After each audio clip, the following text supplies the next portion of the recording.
Hello everyone, welcome back to another episode of our Malicious Compliance. In today's episode, won't wait for your friend before we seat your table. Okay, follow me. It can only be replaced now if it's broken. Okay then. Too casual for work. Everything is urgent all of the time, you have to prioritize everything.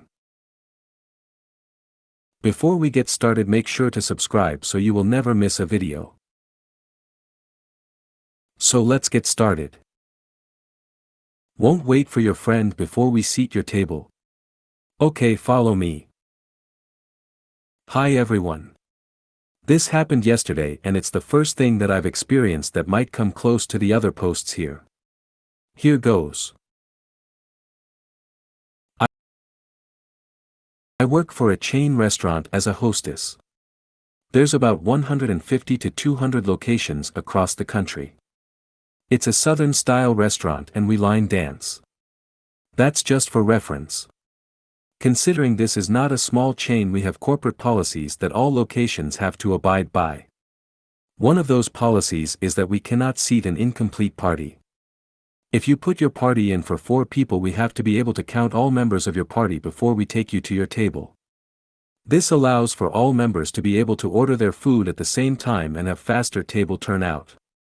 This policy has some guests grumbling, but most wait until they have a full party. Except this one lady yesterday. She calls in for a party of 6 on our call-ahead waitlist. On the phone we make sure to tell every guest that they need to show up with the entire party. We send her a text to check in when the party is ready and she does so. We page her to come inside and lo and behold there is only 5 members. I tell her we need to see that 6th member before we can seat. No issue there, she goes back outside. 15 minutes later she comes back in and says they're all here. I and my other hosts still only count 5 people. She makes scene saying it's ridiculous and I direct her to the sign on the host stand that clearly states our policy.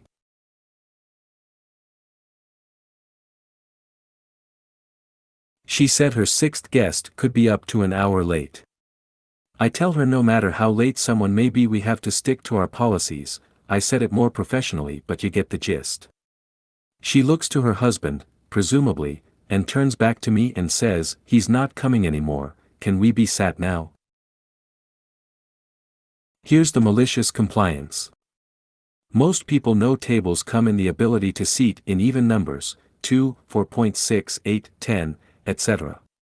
She figured if she was a party of 5 and we sat her at a 6 top then her other party member would be able to sit. I tell her, okay, no problem. I'll remark you as a party of 5". I sat her at a 4 top with a chair on the end. Boom. 5 top table for a 5-member party, smiley face. Already limited space and no way could another member sit down. She asks to sit somewhere else and I tell her that the restaurant is packed and if she had renamed herself as a party of 5 earlier I would have been able to put her at a 6 top.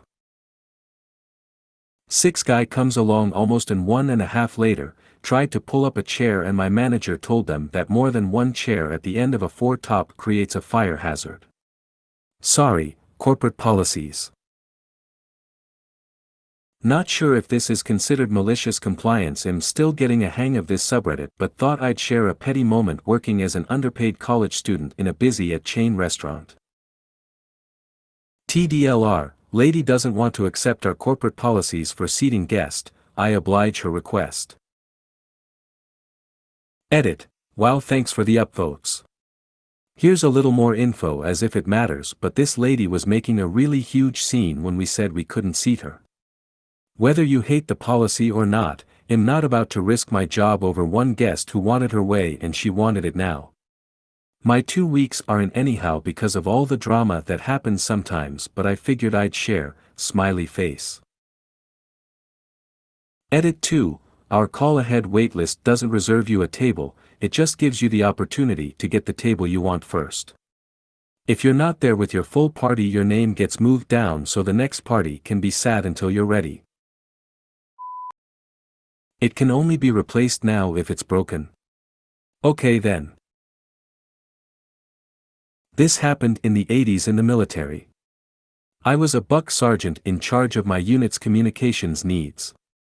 We had an antenna kit we'd take to the field and set up for the radio. This would usually take about half an hour, but the officers were clueless, so we always told them we'd try to get it done before lunchtime chow. Anyway, the antenna had some rather large pegs that had to be pounded into the ground with a mallet that came with the kit. Remember this, one mallet comes with each antenna kit. A few days later we're back at the base and I'm going through the antenna kits to clean and inspect everything. Everything is not in order. The mallet is gone. Where is it? I'm sure it's sitting out on the ground out in the forest somewhere, never to be seen again. No problem, I hop over to the supply room and talk to the supply sergeant. Me, the mallet for the antenna kit is lost, can I have a new one? Supply sergeant, oh golly, oh boy, no. I'm sorry, but that is an ABC 123 item, I don't remember the designation. That means you'll need to write a report on how the item went missing. I'll have to do a follow-up report, as will your commander. This will go all the way to the company commander who will have to authorize a replacement. Me, never mind, forget I asked. Cue Malicious compliance with Army regulations. I went back to where we stored the antenna kits and got out 2 mallets from the other kits we had. I firmly attached one to a large bench vise and smacked it very hard with the other mallet, breaking the one in the vise in half.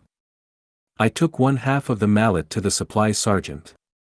Me, I found the mallet, but it's broken. Supply sergeant, no problem, here's a replacement. I waited a couple of weeks and then took the other broken half to supply. Me, mallet broke again. Supply sergeant, no problem, here's a replacement. I got 2 brand new mallets from one broken one and saved the army a lot of time and headache. Too casual for work. For context, I have a few piercings, dyed hair, rainbow glasses, and a sticker-clad cane. People are going to stare anyway, may as well give them something to stare at. I'm also pretty casual, I afford expected respect to people, but especially since I work in fast food and only have a few coworkers, I, and my other coworkers/managers, don't see a reason to be excessively professional. I was hired with all of these visible and have never been told to remove them, both GM and regional manager know. A new manager got hired, she met me about a week ago. Within 3 days of meeting me, she started commenting on a lot of my behavior and appearance, to the point of demanding I fix my appearance immediately when I told her I didn't see how my appearance affected my ability to do my job. Now, I have no problem removing the piercings or dyeing my hair a more natural color. But my glasses are pretty necessary for my current situation, I can sort of see about 4 or 5 feet away with them, without them I'm basically useless, and nothing can fix it at this point, so I've stopped bothering with an ophthalmologist. And I speak to my coworkers the way they speak to me, we're all pretty casual and friendly. Also, the only thing she noted that was maybe against policy is the piercings, but we're technically allowed 2 stud piercings, and that's what I have. Either way, whatever, I was fine taking them out. But in a stroke of genius, I went, all right. I took out my piercings and tucked my hair into my hat. She decided to insist my glasses were just aesthetic, because of course real people who need glasses only wear plain black or metal frames, so I took them off. Got sent back to work. At this point, everything is gray, so one of my coworkers led me back to my spot on the line. She then got on me about my performance dropping and accused me of doing it to spite her. I told her I couldn't see, and she started nagging me about how I needed to treat her with respect. She's not my friend, and once again commented on how casually I talk to people. So I drew inspiration from one of my favorite video game characters and started speaking like Fiscal. Not well, but enough that it was obvious what I was doing. Alas, without my spectacles, 'tis but a blur. I also ignored her or pretended not to understand if she used any informal terms toward me. These shenanigans continued until another manager came in, saw me without my glasses, and got on the new manager, and told me to put everything back to normal. Apparently, I look like a legal issue waiting to happen, without my glasses and piercings. I overheard things like, "I just don't feel appreciated for the work I do here," and, "Asser," was being intentionally obstinate. I also overheard the older manager tell her that I am, in fact, legally blind and had every right to pursue legal action for an ADA violation. I don't know the laws well enough to know if it was, nor would I have had the money to sue, but the idea someone would assume I could made me feel a bit satisfied. I ended up getting my ability to wear my piercings returned, too, endorsed by the GM and everything. Not the thing I cared about, but a nice pro. I'm pretty sure I've angered the new manager, though. Oh, well. I don't talk to her, she doesn't talk to me, and that's fine. She's been the subject of criticism by my coworkers, though, and I'm pretty sure if your entire store has 7 active employees, you're not going to last long there when none of them like you. Everything is urgent all of the time, you have to prioritize everything. I recently left a job where I had a really toxic relationship with my boss. He was old school, and prioritized work over everything else, expecting everyone to do the same. His expectations were so high it disrupted my work-life balance significantly. I have 2 young kids and at this point in my life am not doing late-night meetings or weekend reports. The company worked from home 50%, except my boss didn't believe in WFH, so we were 100% in the office, even when COVID was at its highest and the city was flooded and the commute was dangerous. We were the only team of about 50 in the office. I told him I was overwhelmed, that I had too much work to meet all deadlines, and he told me that I have to prioritize everything, because everything is urgent. When I asked what is most urgent, what should I do first, he told me everything. You get the idea of his approach. The company worked with flexitime, as long as your hours equal 37.5 each week, 7.5 hours per day average.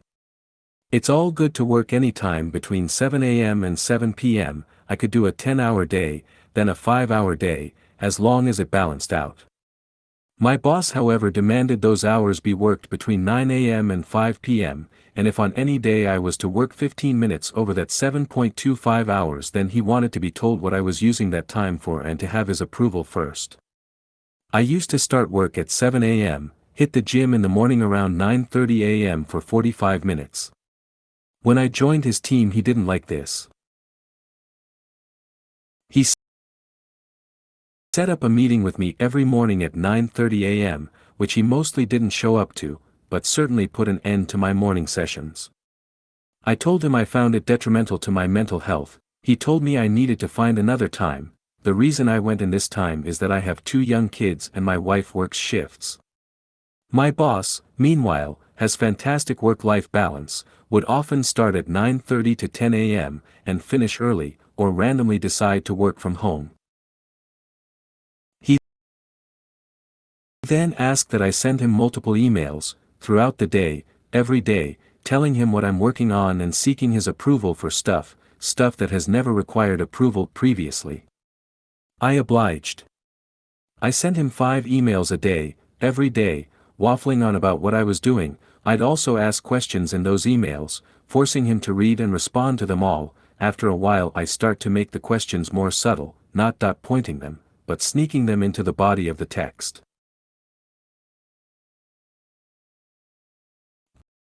I'd ask the same question multiple times, knowing by this point he's bored of reading my emails, and then when he didn't give me the answer I'd let the repercussions happen, the repercussions that didn't exist until he demanded I seek approval.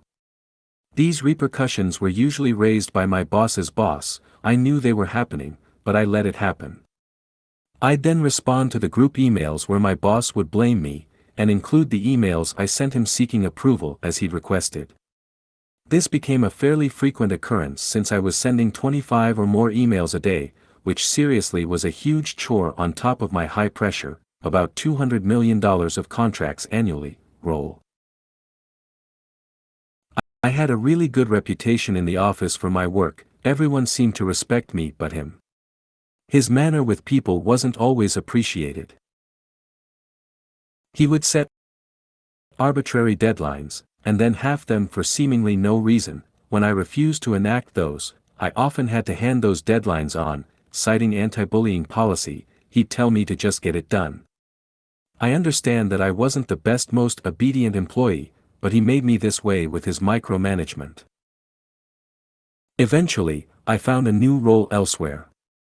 I demanded an exit interview where I explained how I don't believe he managed his team in accordance with the company's intentions, how I'd expressed a concern for my mental health and he offered no compromise, how he purposely booked meetings to disrupt my day and how he demanded I email him over and over, and asked approval for 15 minutes of flexibility on start and finish times.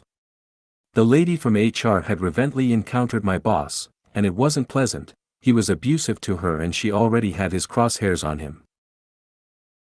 I recently met up with a colleague from that team. A week after I left, my now ex-boss was demoted, no longer manages anybody, and has a much stricter schedule himself, now that he reports to someone. My old team are now much happier, and much more productive. I'm thinking about applying for the now vacant role as his boss. If you made it to the end of the video, thanks for watching. Don't forget to like, subscribe and share, and we will see you in the next video.